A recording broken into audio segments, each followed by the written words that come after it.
everyone, Scott Hansen here from NFL Red Zone. I hope you're checking out 1 hour of 5 Yard Rush, one of the best podcasts on NFL football in the UK.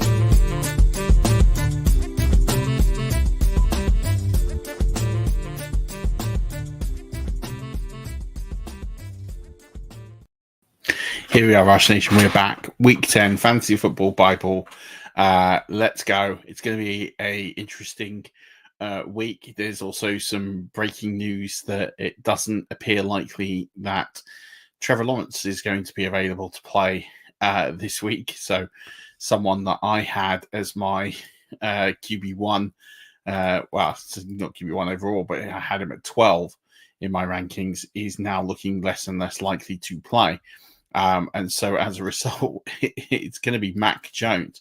So that has thrown my rankings into a bit of a ski whiff, but that's okay. We have made corrections right, literally just as I was about to hit record. That has happened. So here we are. We're here. It is going to be a really exciting week. It's moving week now, really. We're starting to look at very few games left before the fantasy playoffs begin. So without further ado, we're going to get straight into this and talk about the key matchups. And there's a big one tonight. It's the Ravens versus the Bengals. Ravens are favored by 6 points on this. The over-under 52.5. This is going to be a high-scoring game.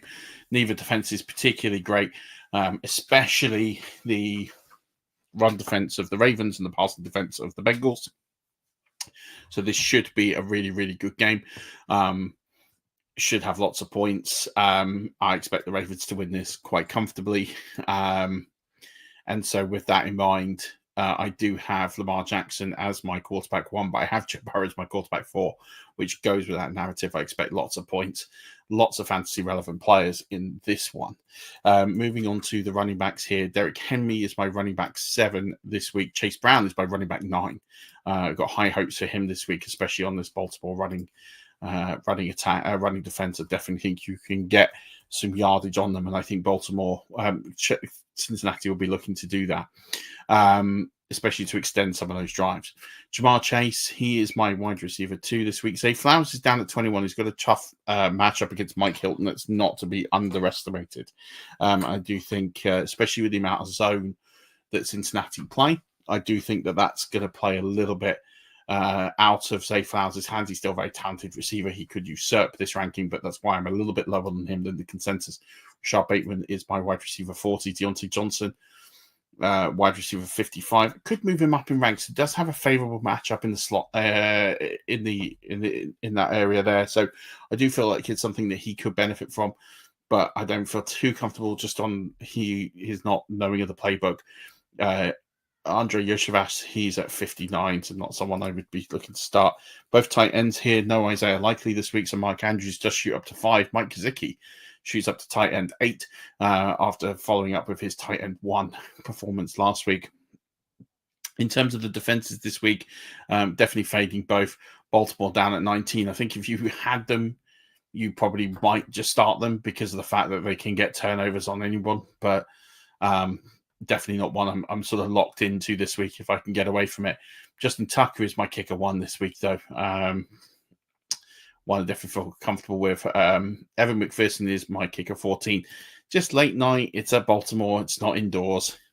Not used to conditions.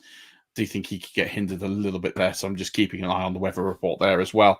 So all signs point to him just being slightly outside, but if you've got him again, you'll play him for sure. Next game up on the slate is the one in Germany, and it's the Panthers versus the Giants. Apologies, Germany, for that one.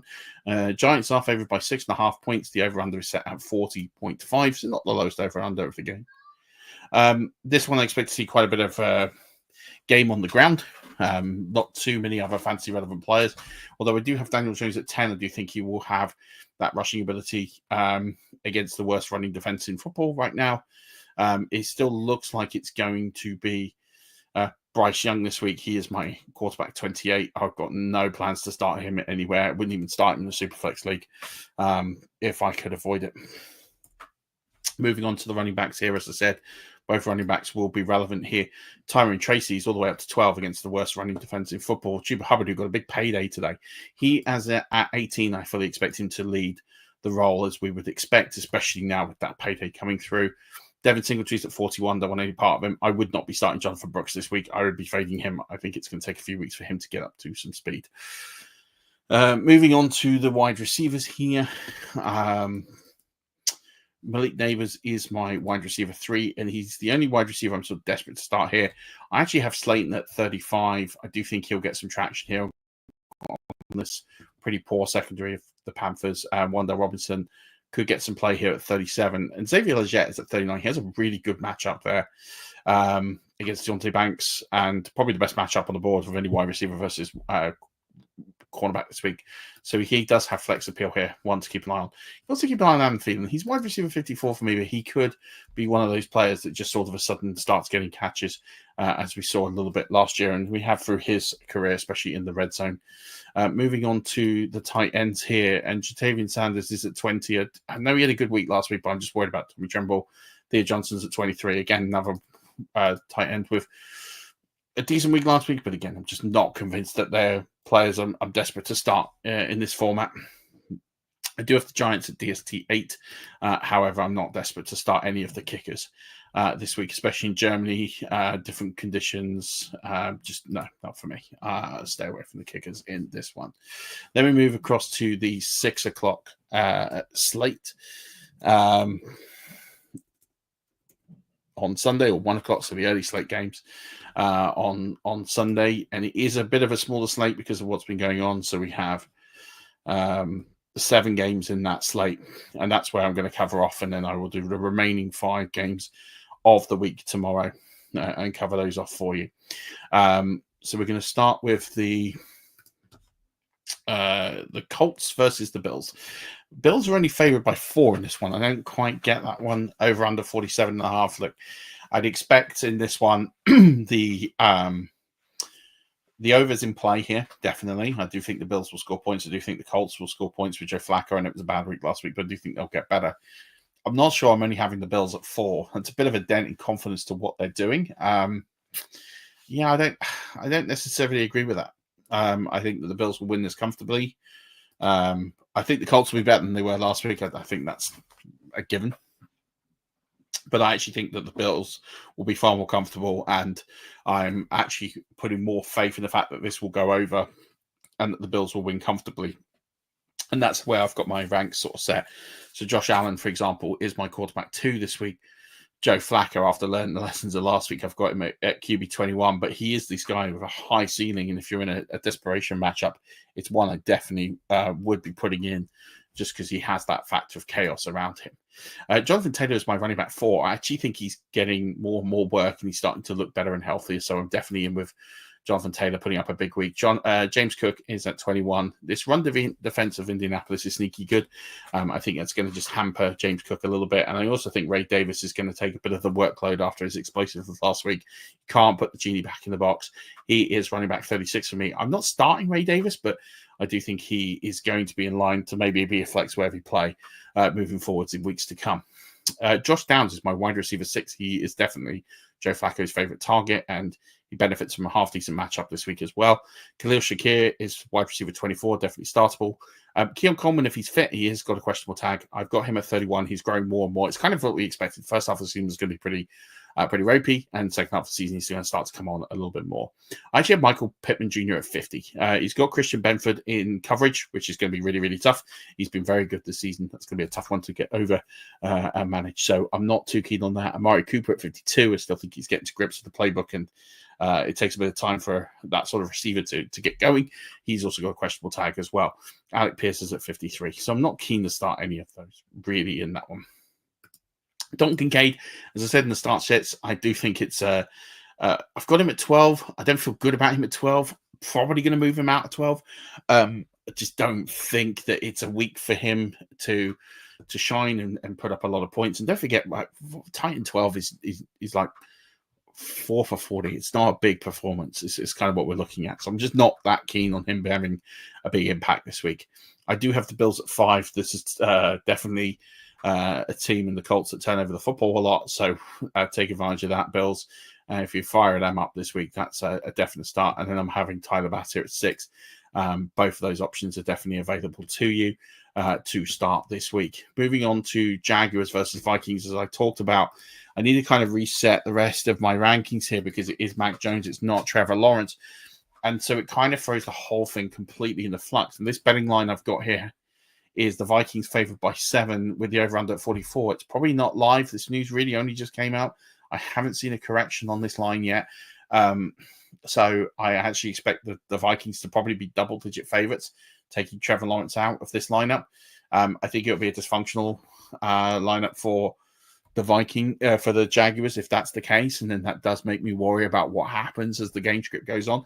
If this game script goes 2 out, does that mean that Jefferson and Addison get a bit of pushback because it all goes through Jones and Ty Chandler potentially becomes a thing? So there is a bit of reworking to do in my rankings for this show, but I wanted to get it out there. So I've got here for the quarterbacks as it stands right now. Sam Darnold at 6 because this is a great matchup to pass on Jacksonville, one of the worst passing defenses in the NFL. As I talked about Mac Jones, he's at 26 in my rankings as it stands right now.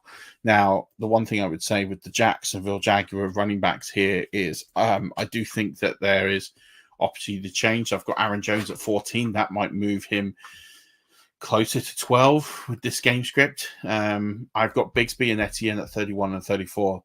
They've both got questionable tags. I need to see what the injury report's going to be. I'm probably more in line to move one of them up. And if I had to move one up, it would probably be Etienne if I felt he was going to start, especially given the support that they'll need to get to Jones. And I mentioned Ty Chandler. What I actually meant was Cam Akers.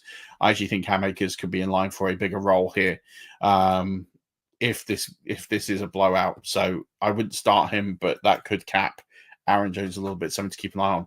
I do have Jefferson as my wide receiver 1. This is the best matchup on the board from a team perspective, so we should really take advantage of that.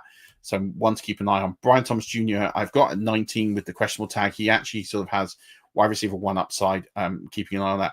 Jordan Addison, I think, probably is the fantasy player who will have the most effect in the game script here. If it gets too much of a blowout, I think he's the one that will get hurt by this. So he's at 26 in my rankings. He can move down from there. Gabe Davis is at 49. He's got a questionable tag. Keeping an eye on him. Parker Washington is at 58. He might move up with Mac Jones in because we know that Mac Jones likes to put the ball in the slot quite considerable, and I think they'll put some plays in there to keep an eye on Mac Jones, just getting comfortable in an offense he's not too comfortable with, as he's not played too many times before in this offense. Evan Ingram is at 4. He could probably be switched with Cade Otton. Again, I think there'll be heavy usage of that. TJ Hawkinson's at 14. We're still waiting for him to get fully healthy and acclimatized, so I'm not prepared to put him any higher at this stage. What I will say on this is that the Vikings at 6 probably could go up to as high as 3 or 4 now. So they're a definite must start this week. And I'm not in on the Jacksonville Jaguars defense at all. It's been appalling, both in fantasy and also in real life. And then I've got John Parker Romo at 28 because I just don't know anything about him. He will probably move up in my board, but I'm not sure I'm racing out to go and get him. I would probably take a more trusted and reliable kicker. I don't like putting kickers in my rankings. I just don't know, and I don't know anything about him. So that's why I'm just being overcautious. But he will move up from there. But I don't feel too comfortable about starting him this week anyway, or especially in a game that matters. Moving on to Commanders versus the Steelers, and this should be a really, really good game. Commanders favored by 3, the over under 45. I think with that Steelers D, I think they will definitely keep the Commanders at bay, but I think that's a little low on the offensive side. So I see the over probably getting squeaked over here. Commanders by 3 feels like it's a soft line. I feel like they will win it, and they'll win it by more than 3. But I think it'll be their ground game that will probably do that. So I really like the ground game from the Washington side. I do think that Terry McLaurin could be in for a tricky week, still worth starting. But I think that there will be Jaden Daniels, be Brian Robinson, they'll be the two catalysts for this performance, and then I think we'll see what happens from there. So I actually have Jayden Daniels just because I do think there will be a bit of containment there. He is my QB7 this week. I think they're also trying to reduce that workload a little bit on him. It's a long way till their bye week still to go. And I don't think they want that burnout. Russell Wilson, for me, is at quarterback 24. This is a good Washington defense, and he will feel the effects of that one. Moving on to the running backs here, I have Brian Robinson Jr. He is currently questionable, but I am hoping he does play this week. He is at 17. He has upside here. Najee Harris is at 26. Jaylen Warren's at 30. Jaylen Warren is getting better week by week. One to keep an eye on. Austin Ekeler is at 33. Flexible, but not desperate to really start him in too many places if I can avoid it. Moving on to the wide receivers here. And George Pickens is at 14. He has wide receiver 1 upside. I think they'll be chasing this game. I think Pickens will be force-fed a lot of targets. I really like his outlook this week. Terry McLaurin's at 22, as I said. Tough assignment here. He's going to be up against Joey Porter. That's going to be a really tough assignment. But I do think he will be fed the ball the most. So therefore, I like the volume play to keep him as a wide receiver too. Noah Brown at 38. He is coming on week after week, better and better. He could be a good deep shot threat here for Washington. But they're the only three I'm probably desperate to start this week.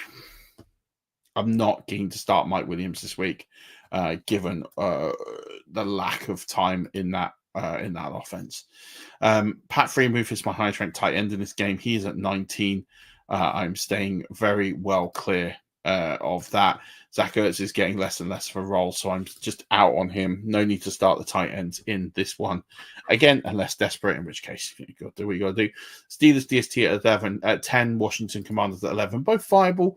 As much as I think the over will get squeaked over, I still think there'll be plays that will make them up. I don't think it's going to be a big blowout game. Austin Seibert, although he's got a questionable tag, expecting to go. He's at 3. Chris Boswell's at 10. I can see me probably moving him up towards the end of the week. This is definitely a good game for Chris Boswell. Saints versus Falcons. This line I don't get at all. I don't get it. I don't understand it. This makes no sense to me. The Falcons are favored by 3.5 points. The over-under is set at 46. I don't get it. If you really believe that the Saints are going to put in a performance with no wide receivers, because it doesn't look like Chris Olave is going to go, with Derek Carr, with everything he has gone through this week, with them sacking their coach, and Alvin Kamara is a good player, but is he really just that good on his own? Yeah, I don't see how the Saints are going to put up more than 15 points. I just don't. I don't unless it's all Kamara all the time and he dominates. I struggle. Taysom Hill will get a few, sure. I'm not sure I believe that the Falcons are only going to win this by 3.5. I think this is a blowout. I think it's a blowout in hiding. I don't understand the line. I still think the over gets hit. I think the over gets hit because I think the Falcons can put up 35 points. I genuinely believe that. I think they'll dominate the time in possession and they'll be all over that. And that's why I've got Kirk Cousins at 12 this week. I do think he can make the most of it. Don't forget, there's no Marshawn Lattimore there as well. So it's a much easier defense to pass on than it would have been in future weeks.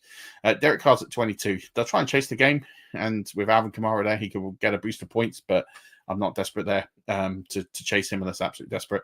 Alvin Kamara there is my running back 1. Obviously, he's the entire offense. There isn't anyone else there to worry about there. So he is 1. Bijan Robinson is at 6th. He'll get a lot of joy. I see Tyler Shea getting involved in this game. He's at 35. Don't be shocked if I move him into my top 30 this week. There's definitely room for him, especially with the game script. The blowout, he'll get more and more yardage in the second half. Darnell Mooney, big game for him. He'll be at 11. Drake London is questionable with that huge concussion. He's at 16 currently. I do think they'll take it a bit easier on him. I think Darnell Mooney will get a bit more work. I also think that Ray McLeod will get some work here. He's at 41. He's definitely flexible. As for the wide receivers, I've got Mason Tipton at 46. I do think he can be relevant. I do think he could break off. If Derek Carr can put that deep ball in the air and land it, then I do think there's a play here for him. And I think he could break off, especially as there's not much in this offense other than Alvin Kamara and Taysom Hill, who is my tight end 6 on the week. So I definitely think that there is an option here to get involved. Kyle Pitts is questionable. He's my tight end 11. But I think Hill is definitely relevant for goal line stuff here and just anything just to try and stifle something from the offense. I've actually got the Atlanta Falcons at 13, only because I'm really struggling to see any of the ones above. If I jumped them up 1, it would probably be at the expense of maybe the Commanders or or the Steelers, one of them, maybe even the Steelers, potentially, but they're definitely startable.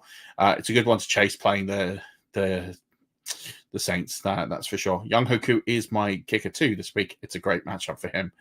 Fire him up. I'm staying away from Blake Groupie this week. I think they're going to struggle to score points. Moving on to, we've got 3 games left at this slate. Chiefs versus Broncos. Chiefs are favored by 7.5, over under 42. Yeah, this all feels right to me. I don't think that the Chiefs are an offensive powerhouse. They only put 24 points up in regulation against one of the worst defenses in the NFL in the Buccaneers. And the Broncos were really poor against the Ravens, and I think against really good teams, they're going to struggle, and they're going to struggle in a big way. And so as a result, because I don't think that there's many points on play here, I actually have these quarterbacks back-to-back. They're 18 and 19. Mahomes at 18, Bo Nix at 19. I've got no interest in starting them. Not this week. I'll definitely be moving on from them this week. Kareem Hunt is questionable. He is my running back 15 this week. Javonte Williams, my running back 28. I don't really want a part of him this week. KC, best defense stopping the run. Don't be surprised if I move him down even further this week. Alonso, so we'll do some minor adjustments after the fact. So really, the only running back I really want to start in this game is Kareem Hunt. Just keep an eye here on Isaiah Pacheco. He could be activated. I'm not so sure how big his role is going to be, even if he is, but I just want to keep an eye on. Highest ranked wide receiver in this game I have is Courtland Sutton, a wide receiver 36, and it tells you everything I think about this game. I think it's low scoring. I think the Chiefs will be comfortable, but they'll grind it out. I expect the under in this game. Xavier Weavy's at 44, DeAndre Hopkins 45. He's got Pat Surtain this week. Don't fancy that at all. See you later. I'll be benching him everywhere I can. I'll be staying away. Travis Kelce, tight end 2. I think he'll be the focal point in this offense. He'll be the only one I'm really interested in this week. Nothing from Denver at tight end, as you would expect. Kansas City Chiefs are my DST 4 this week. It's definitely a good matchup for them. And then also for Harrison Butker, he's my kicker 7. So I feel pretty good about him as well. Next is Buccaneers versus the 49ers. 49ers favored by 6, over under 50.5. I think the over gets smashed, as it does every week with the Buccaneers. You can take the over and put it to the bank. 6 feels right. I don't think that's wrong. Buccaneers have been good. They've been in games. Lost a couple of overtime ones without getting the ball, is what happened on Monday. You know, I felt the 9.5 with the Chiefs was too much. I didn't feel that was right. I thought that game was be closer than it was. It went to overtime. Yeah, okay. The difference is 6 in the end through the inability to have a overtime shootout, and through the Chiefs basically getting to score with no response. That game was a lot closer than I thought it would be, and I think the Buccaneers are always typically disrespected in betting lines, but I think this one's probably about right. I do expect with Christian McCaffrey back, the 49ers will have too much for the Buccaneers in this one, but the Buccaneers schedule will turn after their bye week, so there is some good news for them up front. Brock Purdy is my quarterback 3. Baker Mayfield is on the injury report, but I expect him to be fine. Is my quarterback 8 this week. I'm not worried about Baker Mayfield because no matter what defense, he is putting up points. Christian McCaffrey is expected to return. He's still officially listed on IR, but he will be back, I'm pretty sure. He is going to be my RB5 this week. As I said in the starting systems, Bucky Irving's the guy I probably would have over Rashad White. He is my running back 27. He's got a toe injury, I believe, so he's going to be on the questionable report pretty much for the rest of the season. He'll play hurt the rest of the season, but he's okay. He will play. Rashad White is at 29. I think he'll get some receiving work. Both of these guys could have upside and move, but yeah, it's a bit hard to sort of predict what happens there. Sean Tucker's at 46. I'd like to see him involved more in the game because he is definitely a very explosive back. Next, we've got the wide receivers here. Deebo Samuel is questionable, but he is my wide receiver 7. Juwan Jennings, my wide receiver 27. Sterling Shepard, wide receiver 42. Jalen McMillan, wide receiver 56. All of these are questionable, by the way. Ricky Pearsall at 61. I think he just needs a few more games before we see what's what with him. And then we get into the tight ends here, and I've got Cade Otton at 3.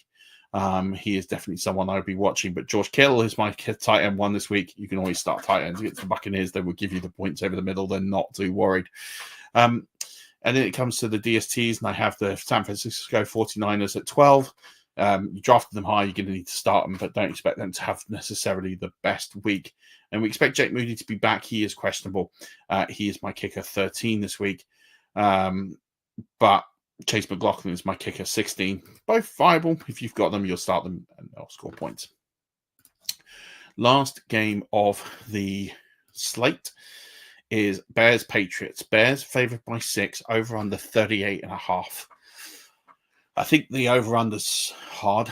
I do think that they'll go over it. I know there's some question marks about the Bears. I know I went pretty hard on them on Monday on the Fantasy Wildcard show. But I do expect them to win this game. I think 6 is a fair line. I think the over-under's a little soft. I think you can get the over on that pretty comfortably. I definitely see a pathway to that one.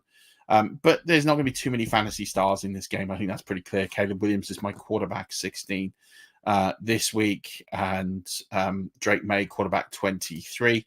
I know there was some heroics with Drake May last week, but you can't bank on that every single week. As for the receiver, the running backs in this game, DeAndre Swift is at 13. I think the game script will suit him. He'll get a bit more work out of here than normal. Ramondre Stevenson, he is at 22. Roschon Johnson's at 38 now that there's been a trade of Khalil Herbert to the Bengals, and it looks like he might get an appearance tonight. I wouldn't be starting him. I don't feel too comfortable starting him in this scenario, so I'll be staying away, but it will free up some touches for Roschon Johnson, so he becomes sort of flex-worthy, but I probably wouldn't play him. As for the wide receivers, DJ Moore is at 10. Keenan, I do think he'll get a bounce back. He's got a really good matchup this week. So do keep an eye on that one. Keenan Allen's at 25. Raymond Dunze is at 32. Demario Douglas is at 33. So all of them I expect to get some sort of base points. But I don't see a real high upside except for DJ Moore. As for the tight ends in this one, Hunter Henry, this is the sort of game he will get a touchdown in. So I do expect him to get one here in Chicago. So I do fancy him to be potentially relevant. You're gambling on that. So he's a high upside tight end 15 for me. And then in terms of the defenses, Chicago Bears is at 2. Definitely fire them up this week. You can definitely make good progress there, but I'm not starting any of the kickers. That's going to do it for the Bible. Hope you enjoyed it. Hope it was concise enough and made some real impact. I'll be back tomorrow for the 5 remaining games. They're the Chargers versus the Titans, the Cowboys versus the Eagles, Cardinals v Jets, Texans v Lions, and then Monday Night Football, the Rams versus the Dolphins. Some really good games in that late slate, so looking forward to breaking down all of those for you. Good luck tonight. Don't forget to take those players out of your flex. Don't forget to set those lineups. Don't forget to work those waiver wires and be active as much as possible. But until then, Rush Nation, until I speak to you tomorrow, don't forget, as always, keep rushing.